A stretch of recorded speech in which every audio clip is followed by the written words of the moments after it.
Hello everyone. आज का हमारा लेक्चर होगा ऑन कम्युनिकेशन।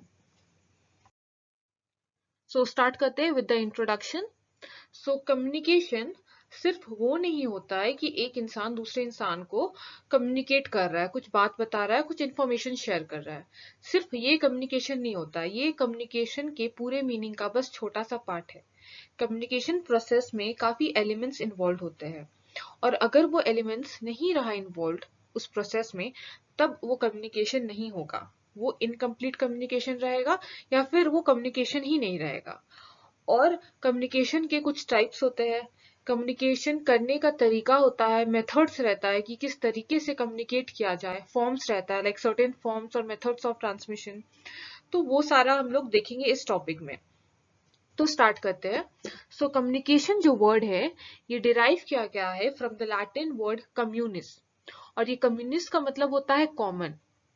तो इसमें कहा गया है कि communication means sharing of information, an idea और एन एटीट्यूड इन कॉमन। तो यहाँ पे कहा गया है कि कम्युनिकेशन का मतलब होता है इंफॉर्मेशन या फिर आइडिया या कुछ एटीट्यूड को शेयर करना इन कॉमन। ये होता है कम्युनिकेशन। और अगर हम लोग इसको दूसरे शब्दों में समझेंगे, तो कम्युनिकेशन क्या है, वो एक ऐसा प्रोसेस है जिसके थ्रू दो या दो से ज्यादा लोग अपना आइडियाज या फिर फीलिंग्स को एक्सचेंज करते हैं among themselves by different means. यानी कि अलग अलग तरीकों से दो या दो से ज्यादा लोग अपना आइडियाज और फीलिंग्स को एक्सचेंज करते हैं, एक दूसरे को बताते हैं, सुनते हैं अपने अमंग देमसेल्व्स, ठीक है ना, आपस में। ये होता है कम्युनिकेशन, ये प्रोसेस को कहा जाता है कम्युनिकेशन। तो ये बाय डिफरेंट मीन्स क्या है, यानी कि कम्युनिकेट करना बाय डिफरेंट मीन्स। तो डिफरेंट मीन्स यानी कि मेथड्स ऑफ ट्रांसमिशन, किस किस तरीके से कम्युनिकेट किया जाता है। तो ये सिर्फ बोल कर कम्युनिकेशन नहीं होता है, बस बोल कर कम्युनिकेशन नहीं होता है, लिख कर भी होता है। ठीक है, पिक्चर्स दिखा कर भी होता है। आप बोल भी नहीं रहे, लिख भी नहीं रहे, आप बस पिक्चर दिखा रहे हैं, तो दूसरा इंसान समझ सकता है कि आप क्या कहना चाह रहे हैं। डायग्राम्स के थ्रू होता है, आप बस डायग्राम बनाए, आप कुछ एक्शन करे, जेस्चर करे, यानी कि बस कुछ इशारा करे, तब दूसरा इंसान समझ सकता है।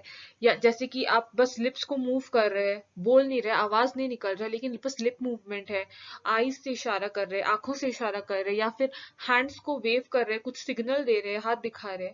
तो इस तरीके से भी कम्युनिकेशन होता है। तो ये होता है आपका सर्टेन फॉर्म्स और मेथड्स ऑफ ट्रांसमिशन। ये है कुछ तरीका या कुछ फॉर्म्स जिसके थ्रू कम्युनिकेशन होता है। कम्युनिकेशन क्या होता है, सब्जेक्ट मैटर, यानी कि कोई भी आप बात जो आप बतलाना चाह रहे हैं, वो क्या बात है जो आप ट्रांसमिट करना चाह रहे हैं, जो आप दूसरे को समझाना चाह रहे हैं, तो वो जो सब्जेक्ट मैटर है वही ये सारे तरीके से आप, ये मेथड्स ऑफ ट्रांसमिशन है जिसके थ्रू आप दूसरों को समझा सकते हैं। तो कम्युनिकेशन का सिर्फ यही मतलब नहीं है सेंडिंग और रिसीविंग मैसेज, यानी कि बस बोलना या लिखना या दूसरे इंसान को बस सुनना या बस पढ़ना, बस इस तरीके से कम्युनिकेशन नहीं होता है। कम्युनिकेशन में समझना भी जरूरी है, यानी कि इट इन्वॉल्व्स अंडरस्टैंडिंग ऑल्सो। अगर एक इंसान कह रहा है और दूसरा इंसान उसको मतलब सुन रहा है, बट वो उसको अंडरस्टैंड नहीं कर रहा है, यानी कि उसका ध्यान फोन में है, तो क्या ये कम्युनिकेशन है? ये कम्युनिकेशन नहीं होगा, क्योंकि communication involves understanding as well. आगे देखते हैं definitions according to Louis Allen and SP Robbins. तो पहला है, according to Louis Allen, communication is the sum of all things one person does when he wants to create understanding in the mind of another. तो ये statement है, इसमें ये कहा जा रहा है कि कम्युनिकेशन वो सारा चीज इन्वॉल्व करता है, it is a sum of all things, जब एक इंसान कुछ ऐसा काम करता है जिससे दूसरा इंसान को वो समझा पाए वो चीज, तो वो सारा चीज इंक्लूडेड होता है कम्युनिकेशन में। आगे है, it involves systematic and continuous process of telling, listening and understanding. तो ये जो कम्युनिकेशन है वो एक सिस्टमैटिक और कंटिन्यूअस प्रोसेस है जिसमें इन्वॉल्व होता है टेलिंग, कहना, सुनना एंड अंडरस्टैंड करना, समझना। आगे है, according to SP Robbins, communication is the process by which people create and share information with one another in order to reach common understanding। तो कम्युनिकेशन एक ऐसा प्रोसेस है जहाँ पे लोग क्रिएट करते हैं एंड शेयर करते हैं नॉलेज, फैक्ट्स या फिर इंफॉर्मेशन दूसरे इंसान से, सो दैट कॉमन अंडरस्टैंडिंग हो, बाकी लोगों को भी वो बात समझ में आए एंड डिलीवर हो पाए। तो ये है according to SP Robbins. So next है एलिमेंट्स ऑफ कम्युनिकेशन प्रोसेस। तो ऑर्गेनाइजेशन में लोग हैं, उन लोग अलग अलग पोजीशन में रहते हैं। बहुत बार उन लोग कलीग्स रहते हैं एज अ कलीग्स, बहुत बार सीनियर रहते हैं, जूनियर रहते हैं, सुपीरियर सबऑर्डिनेट्स ऐसे रहते हैं।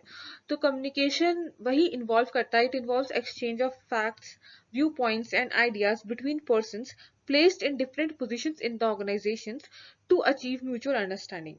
यानी कि लोग भले ही दूसरे पोजीशन में है, लेकिन इस कम्युनिकेशन के थ्रू उन लोग में म्यूचुअल अंडरस्टैंडिंग आ सकता है। यानी कि एक इंसान जो जिस तरीके से समझ रहा है, उसी सेंस में उसी तरीके से दूसरा इंसान भी समझे। ये होगा थ्रू कम्युनिकेशन। सो कम्युनिकेशन का प्रोसेस ये सारा चीज को इंक्लूड करता है, ये सारा कॉम्पोनेंट्स है कम्युनिकेशन प्रोसेस में। सो पहला है सेंडर और कम्युनिकेटर। तो सेंडर जो मैसेज को कन्वे करता है वो होता है सेंडर या फिर कम्युनिकेटर। और ये इनिशिएट करके यानी कि मैसेज को भेजकर वो कम्युनिकेटर ये एक्सपेक्ट करता है कि जो सुनने वाला है वो ये चीज को समझे। नेक्स्ट है मैसेज। ये subject matter of any communication. आप कम्युनिकेट क्यों करोगे? कोई सब्जेक्ट मैटर होगा तभी, जिसके बारे में आपको कम्युनिकेट करना है। कुछ बात ही नहीं है कहने को, कुछ बात ही नहीं है शेयर करने को, तो आप क्या करेंगे? तो वही ये subject matter is the message जिसके लिए आप कम्युनिकेट करते हैं। तो वो हो सकता है आपका आइडियाज, फीलिंग्स, सजेशंस या फिर ऑर्डर्स। अगर ऑर्डर्स देना है वो हो सकता है। तो इसके थ्रू होता है, मतलब सब्जेक्ट मैटर होता है जिसके लिए आप कम्युनिकेट करते हैं। नेक्स्ट है इनकोडिंग। तो इनकोडिंग क्या है? The sender of information organises his idea into series of symbols which he feels will communicate to the intended receiver or receivers। तो इनकोडिंग वो होता है कि जो सेंडर है, जो इंफॉर्मेशन को सेंड कर रहा है, वो आइडियाज को ऑर्गेनाइज करता है। वो वर्ड्स में ऑर्गेनाइज कर सकता है, वो साइंस में ऑर्गेनाइज कर सकता है। तो वो होता है इनकोडिंग। अगर वो साइंस में मैसेज कर रहा है तो वो साइन के तरीके से करेगा। तो वही है इनकोडिंग। नेक्स्ट है media. The communicator has to choose the channel for sending the information. यानी कि किस मीडिया के थ्रू कम्युनिकेट करना है, क्या मीडिया वो चूज करेगा। मीडिया जैसे कि उसको फेस टू फेस कहना है, या फिर फोन कर कर करना है, या इंटरनेट के थ्रू, ईमेल के थ्रू। तो वही मीडिया होता है जिसके थ्रू मैसेज सेंड होता है। ये होता है चैनल। चैनल या फिर मीडिया या फिर path through which message passes to the receiver. फिर आता है रिसीवर। तो रिसीवर वो है जो मैसेज को रिसीव करता है। It is the receiver who receives and tries to understand the message. यानी कि रिसीवर है जो रिसीव करता है मैसेज को, एंड वो अंडरस्टैंड करने की कोशिश करता है मैसेज को। और इसको कहते हैं decoding of message. Decoding of message भी कह सकते हैं। इनकोडिंग अगर साइन में है, अगर जो सेंडर है वो अगर साइन या कोई सिंबल में सेंड किया है मैसेज, तो रिसीवर उसको डिकोड करेगा, उसको समझेगा कि क्या है, वो क्या बता रहा है। तो वही है कि decoding helps the receiver to derive meaning from the message. तो डिकोड करके वो समझेगा, ये समझने की कोशिश करेगा कि जो सेंडर है वो क्या मैसेज भेज रहा है, मीनिंग क्या है वो मैसेज का। नेक्स्ट है feedback. A communication often Leeds other communication. यानी कि कम्युनिकेशन बाद में और फर्दर कम्युनिकेशन को लीड करता है। यानी कि रिसीवर तक पहुंच गया, अब रिसीवर भी कुछ फीडबैक देगा। फीडबैक यानी कि कुछ रिएक्ट करेगा, उसको रिप्लाई करेगा, उसको रिस्पॉन्स देगा। जो सेंडर है उसको बोलेगा which requires another message to be communicated by the sender and so on। the reaction or response of the receiver is known as feedback। तो जो रिसीवर है वो उसका जो भी रिएक्शन है, वो जो भी वापस से वो कह रहा है सेंडर को, वो होता है फीडबैक। फिर लास्ट है noise. It means some obstruction और hindrance to communication. The hindrance may be caused to sender, messenger और रिसीवर। तो नॉइज यानी कि कुछ भी ऑब्स्ट्रक्शन जिसके वजह से रिसीवर के पास मैसेज आने में प्रॉब्लम आ रहा है।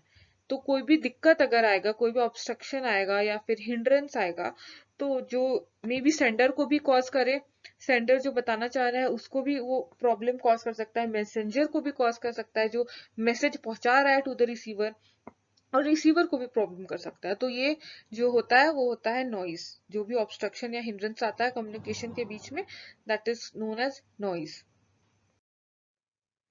नेक्स्ट है टाइप्स ऑफ कम्युनिकेशन। सो पहला है फॉर्मल कम्युनिकेशन। फॉर्मल कम्युनिकेशन का मतलब होता है ऑफिशियल कम्युनिकेशन, जो कि फॉलो करता है चेन ऑफ कमांड।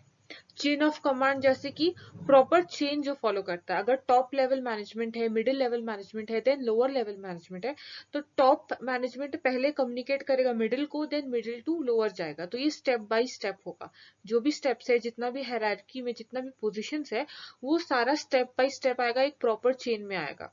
तो वही होता है ऑफिशियल कम्युनिकेशन में। या फिर फॉर्मल कम्युनिकेशन, अगर टॉप लेवल मैनेजमेंट डायरेक्टली कुछ कम्युनिकेट कर दे रहा है लोअर लेवल मैनेजमेंट को, मतलब कि वो चेंज जो है वो फॉलो नहीं हो रहा है, वो फॉर्मल कम्युनिकेशन नहीं होगा। तो ये जो फॉर्मल कम्युनिकेशन है वो एक प्रॉपर पाथ या फिर जो भी प्रिस्क्राइब्ड चैनल है उसको फॉलो करता है, और ये जो है ये दिया जाता है बाय द ऑर्गेनाइजेशन स्ट्रक्चर। और जो भी मेंबर्स ऑर्गेनाइजेशन को, उनको कहा जाता है कि अगर कुछ भी कम्युनिकेट करना है दूसरे पर्सन को, तो वो उन लोग को स्ट्रिक्टली इसी चैनल के थ्रू ही उन लोग को करना पड़ेगा, ये प्रिस्क्राइब्ड चैनल के थ्रू ही उन लोग को कम्युनिकेट करना पड़ेगा। तो ये जो है स्केलर चेन ऑफ अथॉरिटी, यानी कि जो टॉप मैनेजमेंट से लोएस्ट रैंक मैनेजमेंट तक जो कम्युनिकेट किया जाता है, जिसके लिए चैनल प्रोवाइड किया जाता है, तो वही होता है आपका फॉर्मल कम्युनिकेशन।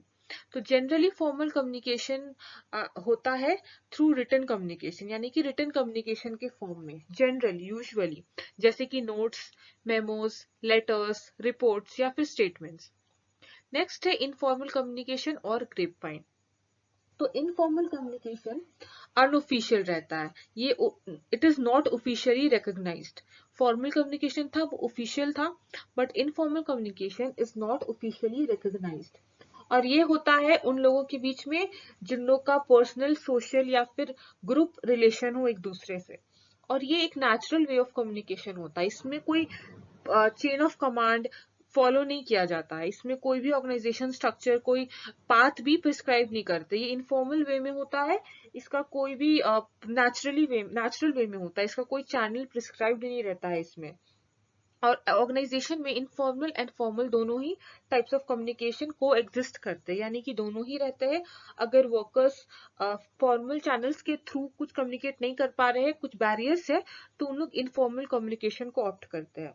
तो ये जो नेटवर्क ऑफ कम्युनिकेशन है इनफॉर्मल कम्युनिकेशन में, जिस तरीके से जो नेटवर्क से फॉलो होता है, जो पाथवे है, वो पाथवे को कहा जाता है ग्रेपवाइन। ग्रेपवाइन इसलिए कहा जाता है कि पता नहीं चलता है ये नेटवर्क का ओरिजिन कहाँ है, क्या है, डायरेक्शन क्या है, किस फ्लो में जा रहा है। फॉर्मल कम्युनिकेशन में तो पता था क्या फ्लो है, इस लेवल के बाद इस लेवल, मतलब स्टेप बाय स्टेप। अगर कोई दूसरा स्टेप पता पता चल जाएगा कहाँ पे गलत इंफॉर्मेशन पहुंचा है ऑफिशियल कम्युनिकेशन में, क्योंकि वहां पे पता है कि किस इंसान से किस इंसान तक इंफॉर्मेशन कैसे पास ऑन हो रहा है।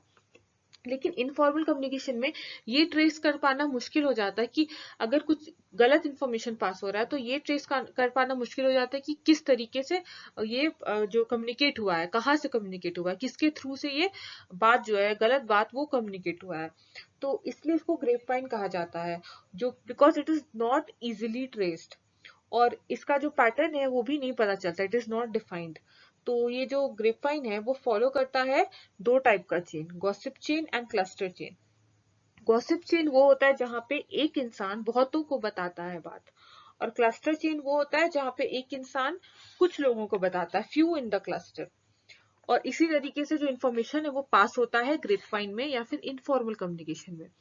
तो ग्रेपवाइन जो है उसको कहा जाता है ये र्यूमर्स स्प्रेड करता है, र्यूमर्स स्प्रेड करता है ऑर्गेनाइजेशन में। र्यूमर्स का क्या मतलब है? र्यूमर्स मतलब ऐसा इंफॉर्मेशन जो रिलायबल नहीं है, जो कि जिसका कोई स्टैंडर्ड नहीं है, it is without any evidence और फैक्ट्स, वो बस लोग कह रहे हैं, और जरूरी नहीं है वो सही हो, वो गलत भी होता है। तो ऐसा अगर ऑर्गेनाइजेशन में कुछ गलत बात फैल रहा हो, तो मैनेजमेंट को ये कोशिश करना है कि ये रूमर्स जो है वो स्प्रेड ना हो, एंड एक्चुअल फैक्ट्स जो है, जो रियल फैक्ट्स है, वो स्प्रेड किया जाए। यानी कि जो रॉन्ग इन्फॉर्मेशन है उसको कोशिश करना है कि वो रॉन्ग इन्फॉर्मेशन जो स्प्रेड हो रहा है उसको कंट्रोल करें, एंड रियल फैक्ट्स को उन लोग बताएं, एंड ये प्रॉब्लम को सॉल्व करें, ये जो भी इशू है जिसके रॉन्ग इन्फॉर्मेशन के थ्रू उसको सॉल्व करें। क्योंकि अगर ये रॉन्ग इन्फॉर्मेशन नहीं सॉल्व किया जाएगा ऑर्गेनाइजेशन में, तो ऑर्गेनाइजेशन के लिए ये हार्मफुल हो सकता है। तो आज के लिए इतना ही। Thank you everyone.